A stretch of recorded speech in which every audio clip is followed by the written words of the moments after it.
Assalamualaikum warahmatullahi wabarakatuh. Kaifa halukum jami'an ya asdiqai? Atamanna lakum an takunu bi khair insyaallah. Na'am, ismahu li an u'arifu nafsi lakum jami'an. Ana ismi Kamilia. Ana talibah fi qismi lughatil arabiyyah wa adabiha fi kulliyatil adab wa ulumil insaniyah di Jami'ati Alauddin Makassar. Wal an qad jalastu fi mustawa al-khamis في هذه الجامعة وأنا إحدى الطالبة من الطلاب منحة الدراسية بديكنيسي في هذه الجامعة. Ya, itu tadi perkenalan saya menggunakan bahasa Arab. Selanjutnya saya akan berbicara menggunakan bahasa Indonesia agar teman-teman sekalian bisa lebih memahami apa yang saya katakan. Jadi, MA Ma'arif Darussalam, Cendana Putih, Luwu Utara, Sulawesi Selatan, adalah tempat di mana aku memulai cerita ini. Di tempat ini, aku kehilangan sosok ayah yang sangat aku hormati. Beliau adalah Abah Abdul Halim Mujib, rahimahullah.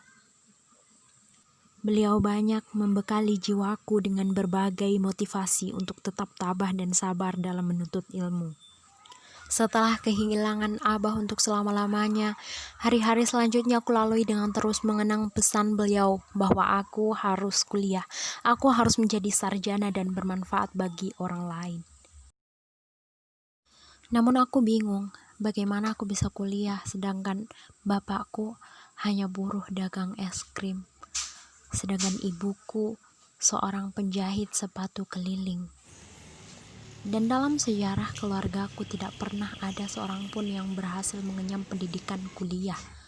Tentunya karena faktor ekonomi.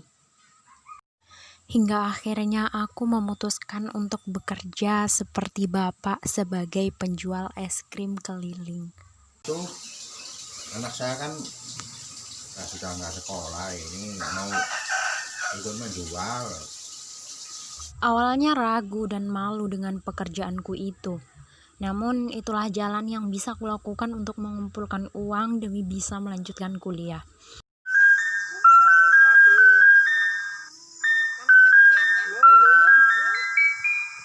Aku sering ditanya oleh pembeli, "Mbak, kenapa Mbak yang kerja? Suaminya mana?"